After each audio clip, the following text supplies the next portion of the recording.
रणदंसके मञ्जुळेयदशोणे मनोहारिलावण्यपीयूषपूर्णे मनषट्पदो मे भवक्लेशदप्त सदा मोदतां स्कन्दते पाद पद्मे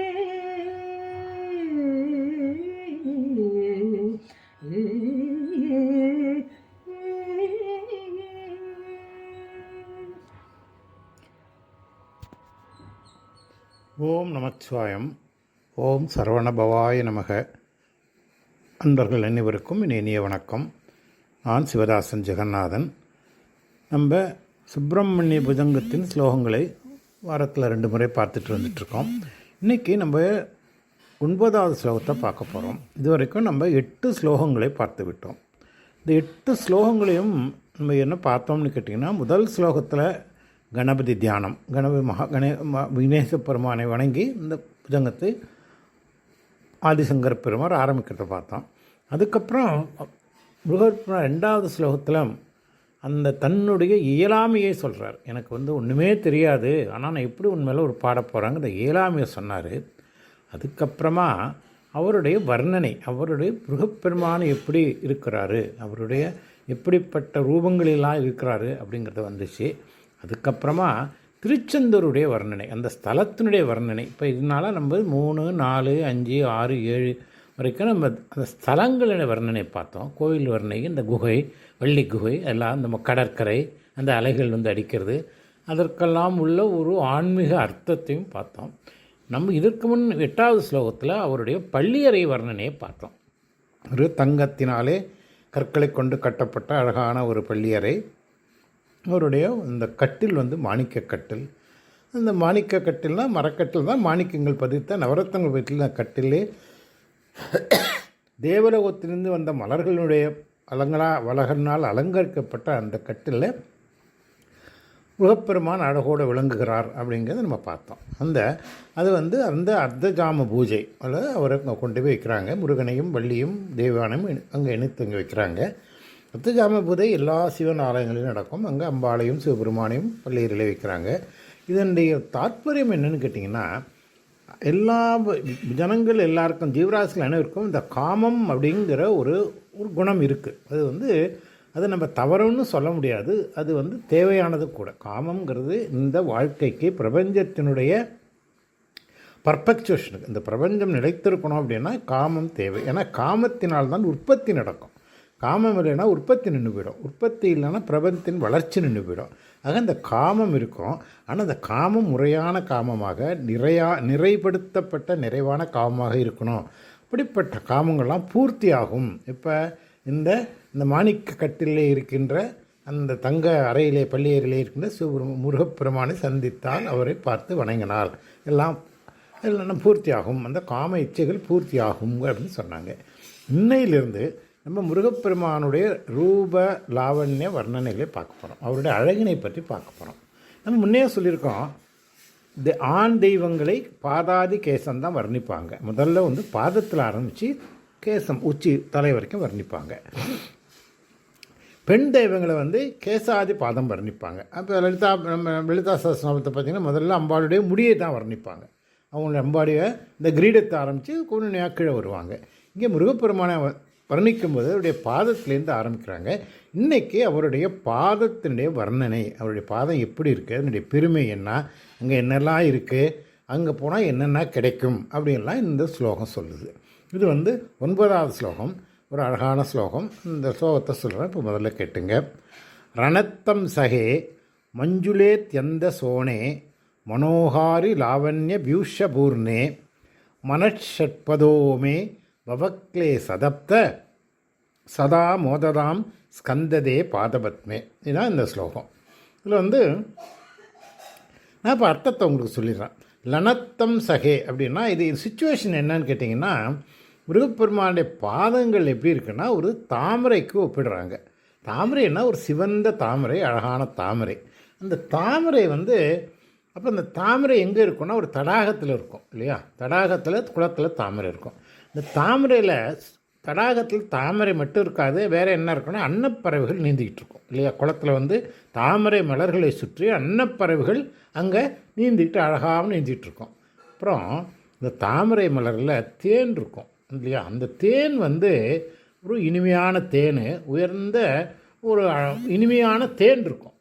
அப்புறம் ஒரு அழகான மனதை கொள்ளும் வகையில் இந்த தேன் இருக்கும் அப்படிங்கிறது.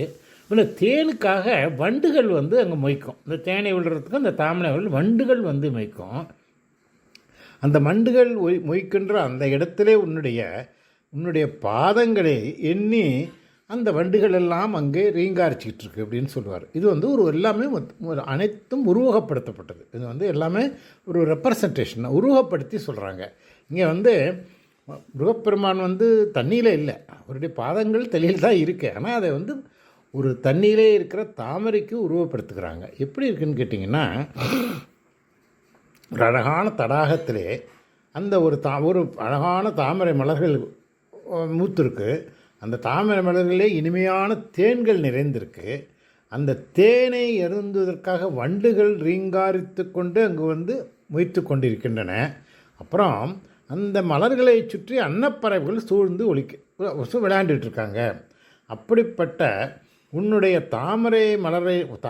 அந்த தாமரை பூக்களிலே வண்டுக்கள் எப்படி விடாது ரீங்காரித்து அந்த தேனை உண்ணுகின்றதோ அதே மாதிரி நான் உன்னுடைய பாதத்தை பிடித்து கொண்டு உன்னுடைய அருளை பெற வேண்டும், அதன் மூலமாக இந்த உலக துயரத்திலிருந்து விடுபட வேண்டும் அப்படிங்கிறத அதை நம்முடைய சங்கர பெருமான் வந்து சங்கராச்சாரியர் வந்து ஆதிசங்கர பெருமான் வந்து கேட்டிருக்காரு.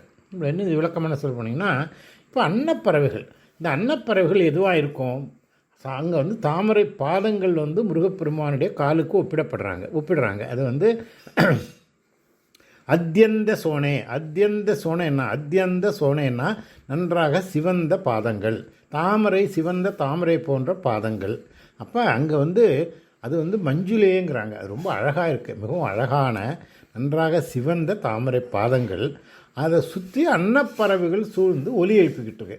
இந்த அன்னப்பறவைகள் எதுன்னு சொன்னோன்னா, முருகப்பெருமானுடைய பாதத்தின் அடியிலே பல முனிவர்களும் பக்தர்களும் அவங்க எல்லாம் வந்து ஆச்சாரியார்களும் அவருடைய அருளை வேண்டி அவருடைய பாதத்திலே உட்கார்ந்துருக்காங்க.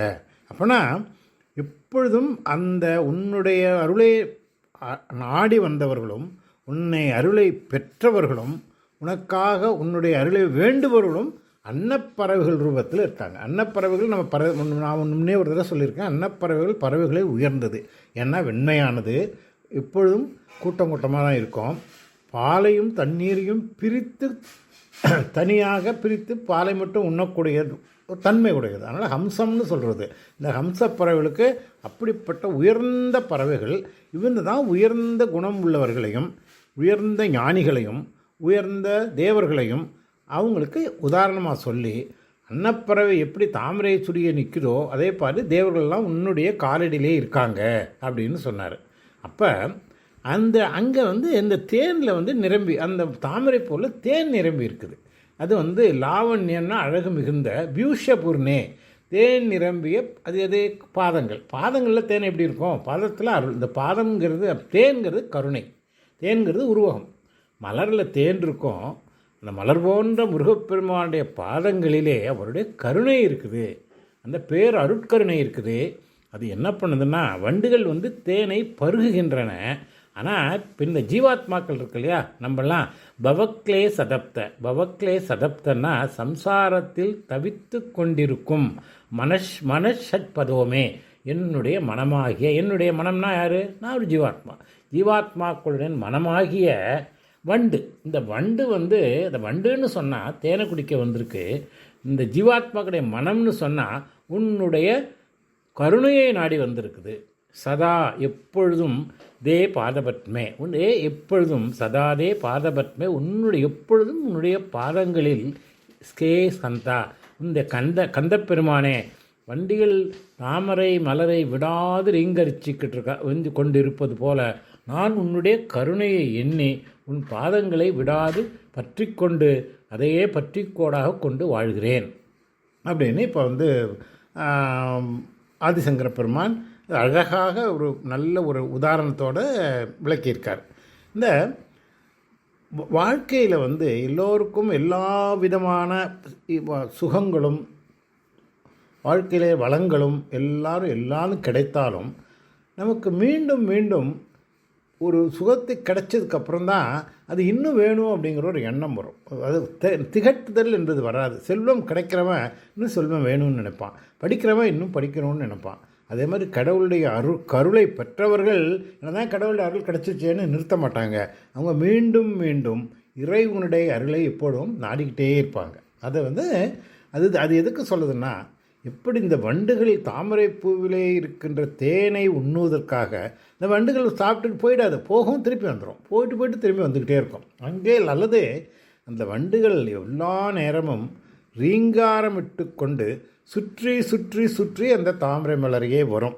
அது எவ்வளவு வண்டு தேன் எடுத்தாலும் அதற்கு நிறைவு வராது. அதே மாதிரி உயர்ந்தவர்கள் எவ்வளவுதான் கடவுளுடைய அருணைக்கும் அருளுக்கும் பாத்திரமானாலும் மீண்டும் மீண்டும் வாழ்நாள் முழுவதும் இறைவனுடைய பாதங்களையே சரணாகதி அப்படின்னு நினச்சிட்டு இருப்பாங்க. ஏன்னா அந்த அந்த இறைவனுடைய சரணாகதி, இறைவனிடம் சரணாகடையர்ந்து அவரை பாத வித்தங்கள் தான் நமக்கு விடுதலைக்கு வழி கொடுக்கக்கூடாது. நம்ம 2 விஷயம் சொல்லுவாங்க. ஒன்று மோட்சம்னு சொல்லுவாங்க, இன்னொன்று விடுதலைன்னு சொல்லுவாங்க. இந்த ஜீவாத்மாக்களுக்கு மோட்சம்னா என்ன? இந்த இக உலகிலிருந்து பர உலகத்துக்கு போகிறது. பர உலகத்தில் போய் அங்கே போய் சந்தோஷமாக இருக்கிறது. ஆனால் மோட்சத்தில் போனவர்களுக்கு மீண்டும் பிறப்பு உண்டு. அடுத்த பிறப்பு மறுபடியும் இந்த உலகத்துக்கு வரணும், இந்த உலகத்தில் உள்ள கஷ்டங்கள் நஷ்டங்கள் எல்லாத்தையும் அனுபவிக்கணும், இன்பங்கள் துன்பங்களை அனுபவிக்கணும்.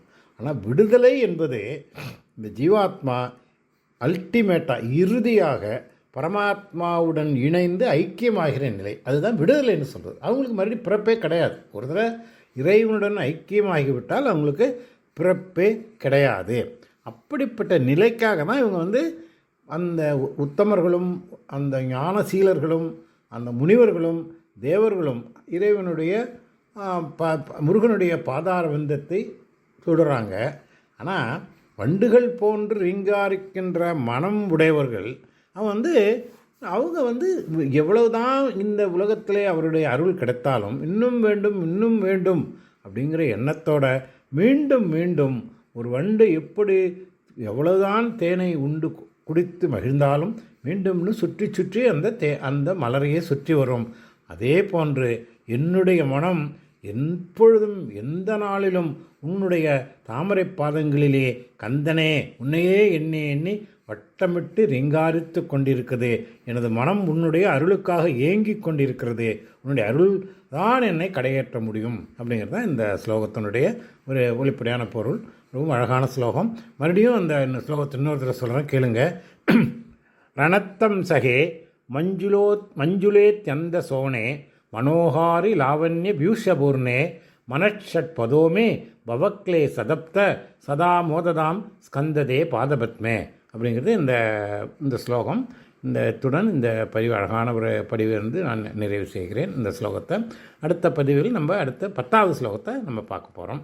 உங்கள் அனைவருக்கும் பரமேஸ்வரனுடைய பேரர்களும் முருகப்பெருமானுடைய கடாட்சமும் குறைவில்லாது கிடைக்க வேண்டும் என்று வாழ்த்தி இந்த பதிவை நிறைவு செய்கிறேன். ஓம் நமச்சிவாயம். ஓம் சரவணபவாய நமக. சிவதாசன், ஜெகநாதன்.